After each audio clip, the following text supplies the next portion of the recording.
మనం చావము, చావులేని స్థితికి వెళ్తాం మనం. అక్కడ ఒక స్థితి ఉంది.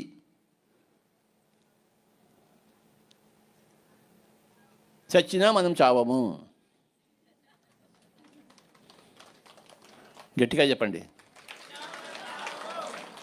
చెప్పట్లు కాదు, గట్టిగా చెప్పాలి. గట్టిగా చెప్పాలి. ఇంకెందుకు కష్టం? ఇంకేముంది కష్టం అక్కడ? చావకపోతే కష్టం ఏముంది, నష్టం ఏముంది? చచ్చిపోతే కష్టం ఉంది, నష్టం ఉంది, మనం చావము కదా.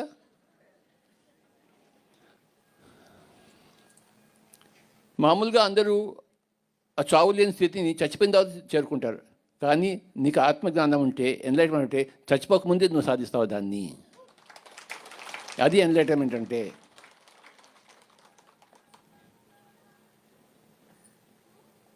నీ శరీరం చచ్చిపోకముందే నువ్వు చచ్చిపోవాలి.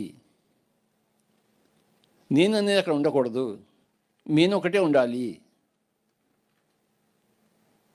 నేను ఉంటూ నేను లేకుండా ఉండడమే ఎన్లైటన్మెంట్.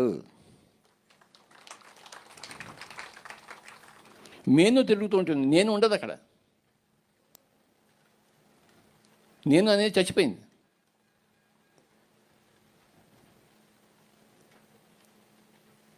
చచ్చిపోయిన నేనుకి కష్టం ఏమిటి, నష్టం ఏమిటి, అవమానం ఏమిటి? బతుకున్న నేనుకి కష్టం ఉంది, నష్టం ఉంది, అవమానం. చచ్చిపోయిన నేనుకి కష్టం ఏముంది, నష్టం ఏముంది, అవమానం ఏముంది? ఇక్కడికి వచ్చి చచ్చిపోయిన వాళ్ళందరికీ నా యొక్క నమస్కారాలు.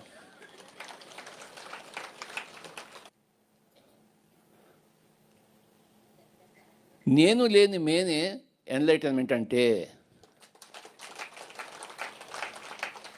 నేను నేను నేను నేను నాకు అవమానం జరిగింది, నాకు కష్టపెట్టారు, నాకు నష్టం జరిగిందంటే నాయన నువ్వు ఇంకా 10 జన్మలు ఎత్తుతావు గ్యారంటీగా.